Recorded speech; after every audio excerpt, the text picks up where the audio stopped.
13-year-olds in the workforce. There was an article that came out that retailers have said they want 13-year-olds to be able to start working legally so that we can have people on the floor in retail stores and cafes, 13-year-olds, clearing your cups or putting your T-shirt through at the till. Thoughts on lowering the working age so we can get 13-year-olds into jobs? I don't like it. I think we go the other way, which is prolong people working, and that when people first hear me say that, they might think, well, that's no good. That means people have got to work till later in life. But as in being in the financial planning business, what we see quite often is people that still want to contribute and still want to work, but they may not have the energy to work 5 days a week, 8 hours a day, 9 hours a day, whatever the job requires. And they also might want the flexibility to be able to take a holiday, to go somewhere for a month, to take a 4-day weekend and take their caravan somewhere.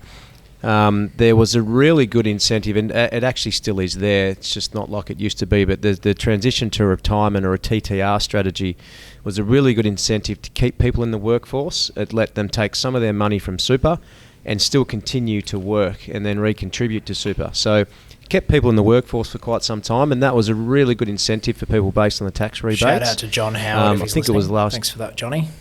Yes, but they've brought that. They've reduced the tax benefits on that.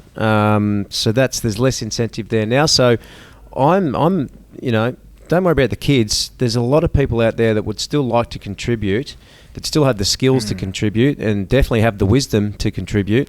Find a way for it to be flexible. Find a way for them to come into your business 2 or 3 days a week.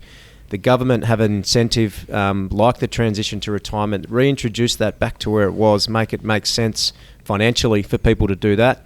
And let them take a month off, or let them take a 4 or 5 day weekend, work 2 days a week, because people want to still contribute. And I can think of a particular couple at the moment.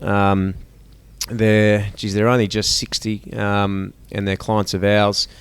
They've had some unfortunate situations amongst their family where people have passed away early. So they've just had this epiphany saying, what are we doing? We need to stop working and go and enjoy life. Now, they're not ready to retire. They're in a position where they can, but they're not ready to retire. And both of them are in very skilled jobs. And we're about to lose them.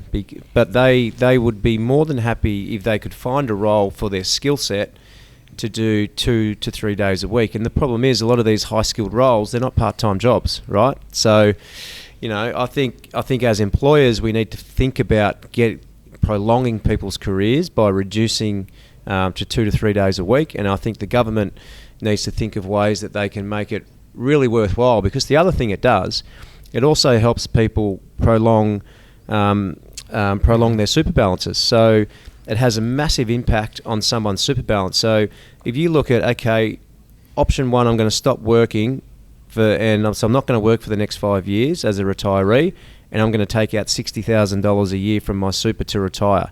Versus option two, I'm going to continue to work. I don't need to draw the money out. I'm earning $40,000 a year. I'm going to put another $4,000 to $5,000 a year in my super. The change in your balance at retirement is significant. So it does three things. It helps the skills shortage. It prolongs. It gives people that are retired a sense of worth, and they can contribute to something because they're not ready to retire yet. And it increases people's super balances, which is one thing the government's big on. So I think we get the older people not back, but prolong their careers.